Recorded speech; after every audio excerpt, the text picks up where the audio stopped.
Aujourd'hui, petit oral des mines, assez difficile, mais quand même intéressant parce qu'il fait bien réviser les suites de fonctions.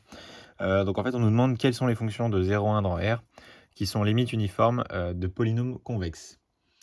Donc c'est-à-dire que, on prend une suite, Pn de polynômes qui sont tous convexes, alors quelle fonction on peut atteindre? Donc on nous demande de déterminer cet ensemble. Alors déjà, il s'agit de remarquer, dans la première idée, c'est que c'est un résultat assez proche et même on va s'en servir en fait du théorème de Weierstrass qui nous dit qu'en fait, dès qu'on a une fonction continue de 0 à 1 dans R, alors on peut l'approcher par des polynômes.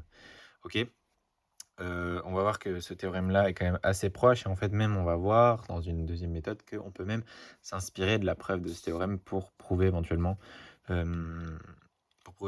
que, pour prouver ce résultat. Mais on va voir dans un premier temps quelles sont les intuitions derrière cet exercice. Donc dans un premier temps, heu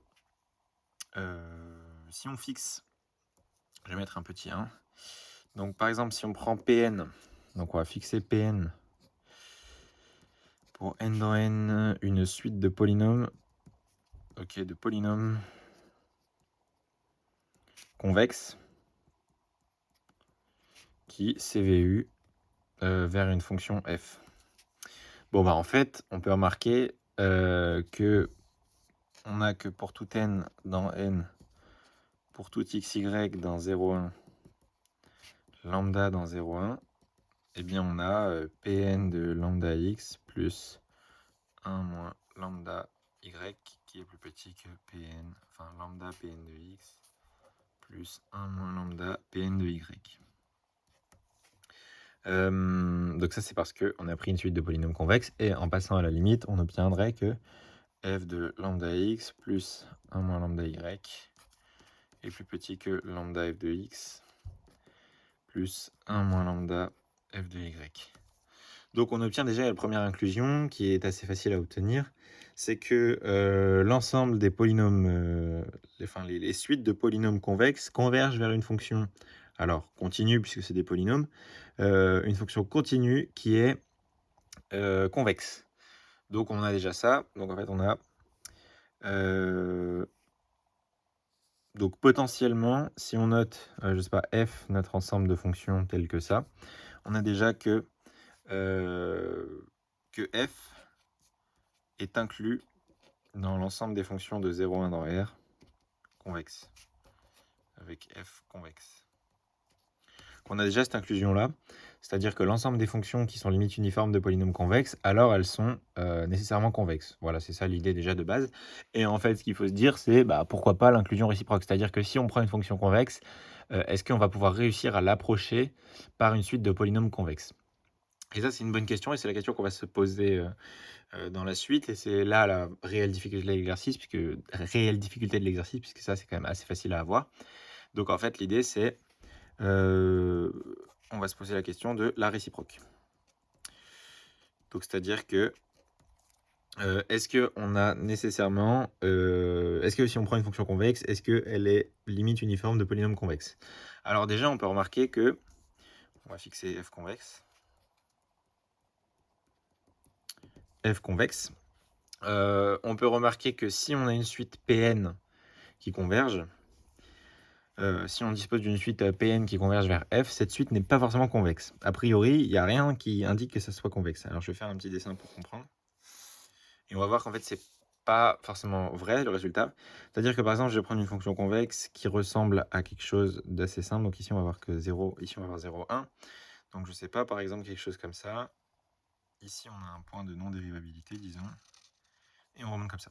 Là, on aurait bien une fonction convexe, f, et en fait, on peut très bien décider de l'approcher par un polynôme qui oscille un petit peu. C'est-à-dire choisir un polynôme qui approche la fonction un peu comme on veut. C'est-à-dire que on sait qu'il faut qu'il soit dans un certain tube assez proche de notre fonction. Ok, ça c'est parce qu'on veut une limite uniforme, donc on sait que ça doit être plutôt proche à epsilon près à chaque fois. Et le polynôme, on pourrait très bien le choisir qu'il fasse quelque chose comme ça. Ok, c'est tout à fait possible, hein. Il n'y a aucune raison que ça soit pas vraiment possible. Et là, on a bien un truc qui est pas convexe. Par exemple, ici, là, on a cette droite-là qui marche pas. Pareil, ces deux points-là. Donc, en fait, on peut pas déjà directement dire que, bon, bah, si on a une suite Pn de polynômes convexes qui convergent, enfin, une suite Pn de polynômes qui convergent vers une fonction convexe, alors ces polynômes sont convexes. Ça, c'est pas le cas. Donc on va devoir insister un peu pour obtenir le résultat. Et ce que je me suis proposé de faire dans un premier temps quand j'ai commencé l'exercice, c'est de regarder déjà un cas un peu plus simple qui va nous permettre de faire des choses plus simplement. C'est au niveau des caractérisations des fonctions convexes. Donc c'est-à-dire qu'une fonction convexe, bon, on sait qu'elle est continue, on sait qu'elle est dérivable à gauche et à droite en tout point. Et on sait que lorsqu'elle est dérivable deux fois, alors sa dérivée seconde est positive. Donc on va traiter d'abord le cas FC2. F de classe C2. Et ce cas est intéressant à traiter puisqu'il permet de donner des idées pour la suite. On va voir ce qui se passe. Donc pour une fonction C2, on sait du coup dans ce cas-là que F seconde est positive. On a ce cas-là. Et en fait, ça nous dit F seconde positive, on se dit c'est déjà intéressant. Et ce qu'on veut faire, enfin l'idée que j'ai eue de base, c'est d'approcher, au lieu d'approcher f par des polynômes, on va approcher f seconde par des polynômes, puis on intégrera deux fois pour obtenir les polynômes qui convergent vers f et qui seraient convexes. Et dans le but évidemment d'obtenir des polynômes, une suite de polynômes qui approche f seconde qui serait positive. Comme ça, en intégrant deux fois, on obtient une suite de polynômes convexes. Le problème étant qu'ici, on n'a pas une inégalité stricte. Et donc, la suite de polynômes, de la même manière qu'ici, si je prends une fonction qui est tout le temps positive, hein, disons que ça c'est f seconde, le polynôme peut très bien passer un peu en bas et quand même approcher notre fonction. Donc, ce qu'on va faire, c'est encore un sous-cas. On va regarder un sous-cas, c'est f strictement convexe, donc c'est-à-dire de dérivée strictement positive. Donc, étant donné qu'on a supposé que f était de classe C2, ça veut dire que f seconde est de classe C0, et donc on peut supposer que f seconde est plus grand qu'un certain a qui est strictement positif. Donc, c'est-à-dire qu'on a une petite marge ici, et ce qui va nous permettre d'approcher correctement avec des polynômes. Donc, par le théorème de Weierstrass, je ne vais pas tout écrire, par le théorème de Weierstrass, je crois que c'est ça l'orthographe, si je ne me trompe pas, par le théorème de Weierstrass, virgule, on a, donc on va noter, on a Pn, une suite de polynômes qui CVU vers f seconde.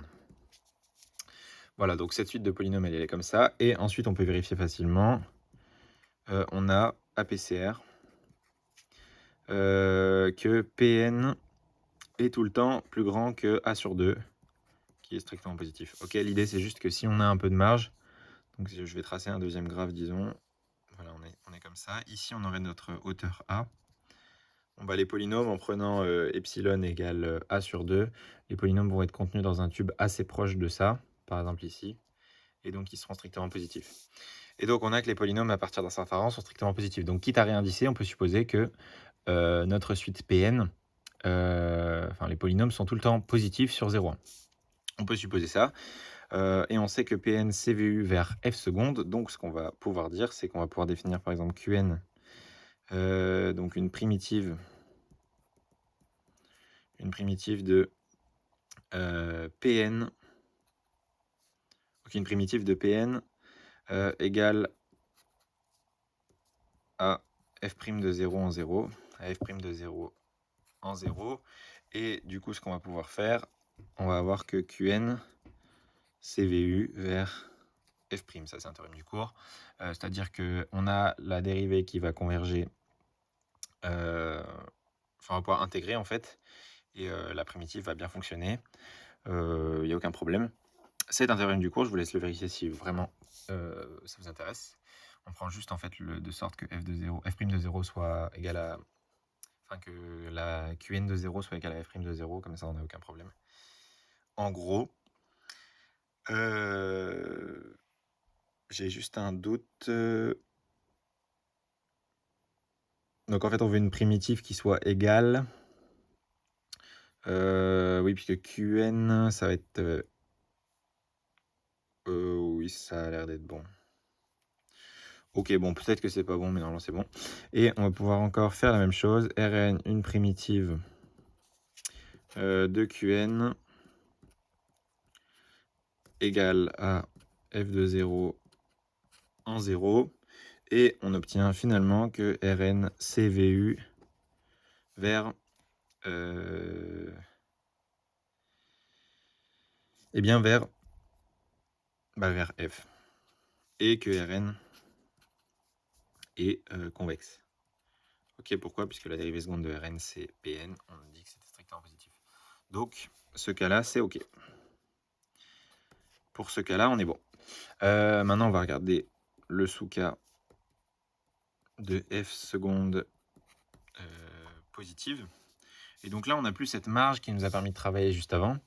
Et donc on va devoir travailler un petit peu plus. En fait on est dans ce cas-là, dans le cas limite où on pourrait avoir la dérivée seconde qui arrive en 0. Sauf que ce qu'on va faire, c'est qu'en fait on va décaler légèrement notre polynôme. C'est-à-dire qu'on va considérer notre suite de polynômes Pn. Même si elle passe en dessous, on la décalera juste de telle sorte qu'elle soit, enfin qu'elle devienne positive, notre suite de polynômes. Donc en fait si on a notre suite polynôme, on va noter notre suite de polynômes Pn qui CVU vers f, de la même façon que tout à l'heure. Et éventuellement, donc on a dit ça peut passer en dessous, donc on définit d'autres polynômes Pn tilde qui va être en fait égal à Pn moins le minimum entre Pn de x. Donc ici ça va être pour x dans 0,1. Donc c'est-à-dire ça nous donne le minimum, ce point-là, qui serait un peu en dessous, et 0. Donc on ne veut pas aller en dessous de 0, on ne retirera pas en dessous de 0. Je ne sais pas si la notation est claire, c'est pas vraiment clair, mais vous avez compris. Et ça c'est bien un polynôme, puisque ça c'est une constante en fait. C'est un polynôme en x, ça c'est une constante. Et on va vérifier que Pn tilde converge, alors par définition, hein, Pn tilde va être positif, par définition de ce truc-là.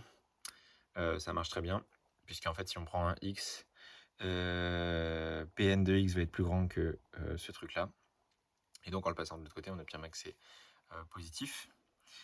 Et on veut vérifier que Pn tilde converge aussi uniformément vers f seconde. Et pour ça, bon bah on va voir que Pn tilde moins f seconde. Alors je vais préciser les indices. Ça va être plus petit que Pn de x moins f de x plus le minimum évoqué juste en haut, Pn de x 0 pour x dans 0,1. Et ce minimum, on a dit que Pn de x, il était censé converger. Alors ça, hein, APCR, c'est plus petit que epsilon, on va juste préciser déjà. Et on a dit que ce minimum-là, Pn de x, enfin Pn est censé converger vers f. Donc c'est-à-dire que Pn, on a que Pn de x, enfin Pn, converge uniformément vers f. Donc c'est-à-dire que Pn, pour tout epsilon, on peut dire que Pn est plus petit que ce truc-là. Pour tout epsilon, il existe un rang tel que ça. Voilà, je vous laisse vérifier tout ça. Tel que pour tout x, on est ça. Donc en particulier pour le minimum, on a ça. Et donc on a que ceci est aussi plus petit que epsilon à partir d'un certain rang. Et donc ce truc-là va être plus petit que 2 epsilon. Ce qui justifie en fait que Pn tilde converge aussi vers f, converge uniformément. En fait, c'est pas très compliqué à comprendre. C'est que si on décale légèrement le polynôme, vu que ce décalage tend aussi vers 0, bah, ça change rien au fait que ça converge uniformément. Et donc, on se ramène à Pn tilde strictement positif, on intègre 2 fois et on obtient le résultat comme précédemment. Et voilà, donc du coup, le cas KFC2, ok. Donc ça, c'est cool, on a déjà ce cas-là. Et on se dit maintenant comment on généralise à toutes nos fonctions. Alors, l'idée de base que j'avais eue, c'était de regarder par rapport au taux d'accroissement, etc. Il se trouve que c'est vachement compliqué. Parce qu'on n'a pas du tout ce truc-là. En fait, passer la stricte croissance par convergence uniforme, ça passe bien, sauf qu'on peut même pas dériver une fois. On pourrait éventuellement traiter le cas C1, à mon avis, en gérant avec des strictes croissance, ça devrait passer. Par contre, traiter le cas général, où on n'a pas forcément une fonction dérivable, ça me paraît beaucoup plus compliqué. Même avec gauche-droite, c'est vachement compliqué. Et c'est pour ça que l'autre idée intéressante à avoir, alors je pense que si vous faites déjà ça à l'oral, c'est déjà bien. Enfin, je pense que si on fait ça à l'oral, c'est cool déjà. L'autre idée à avoir dans un deuxième temps, je vais changer de feuille, ça sera plus propre, c'est de regarder la preuve du théorème qu'on a utilisé, du théorème de Weierstrass. Donc de Weierstrass. Ok, la preuve, elle consistait en quoi? On va essayer de l'adapter en fait à ce qu'on a fait. qu'on avait fait.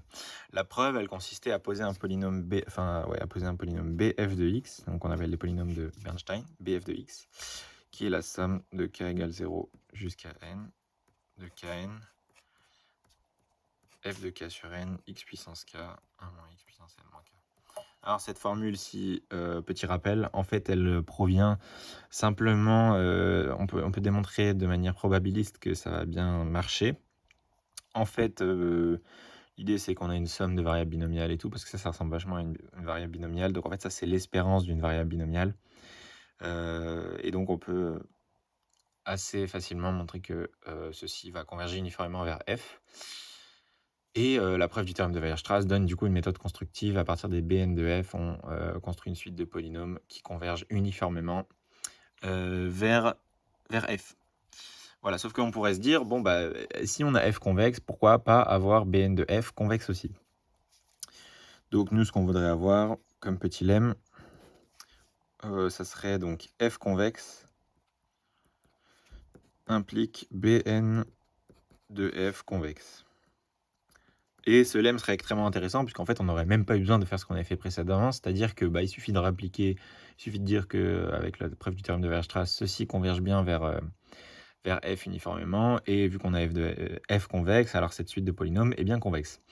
Et il se trouve que ça va bien marcher. Ce lemme est vrai, en fait, et on peut le justifier rapidement. Je ne sais pas si je vais tout redétailler, car c'est quand même assez lourd en calcul. C'est pas réellement intéressant, mais en fait, ce qu'on va pouvoir faire, ce qu'on fait pour montrer que ça va être convexe, on va en fait dériver 2 fois pour essayer de montrer que c'est strictement positif. Et en fait, la dérivée seconde, il se trouve qu'on peut la calculer avec plein de changements d'indices et tout. Ça fonctionne très bien. Je vous laisse vérifier si ça vous intéresse.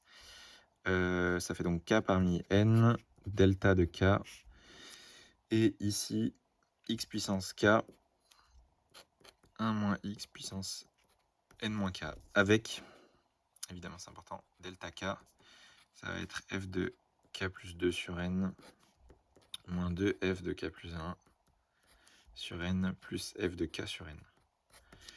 Voilà, on peut le vérifier, ça fonctionne très bien. Et le tout maintenant est de montrer que ça c'est positif, donc en appliquant un x entre 0 et 1, en fait l'idéal c'est une condition suffisante pour que ceci soit positif, c'est de justifier que delta k soit positif, puisque tout le reste est positif, et donc justifier que delta k est positif, c'est en fait, ça revient à utiliser la convexité de f. Pour ça, en fait, on peut écrire, on va voir en fait que ça ressemble bien à une inégalité de convexité, montrer que ça est plus grand que 0, c'est équivalent en fait à une égalité de convexité. Pourquoi? Ce terme-là au centre, en divisant par 2, on obtient un demi de lui, un demi de lui, et là, on a un moins au centre. En fait, le terme k plus 1 sur n, il est entre k sur n et entre k plus 2 sur n. Et du coup, avec une inégalité de convexité, on va réussir à le choper.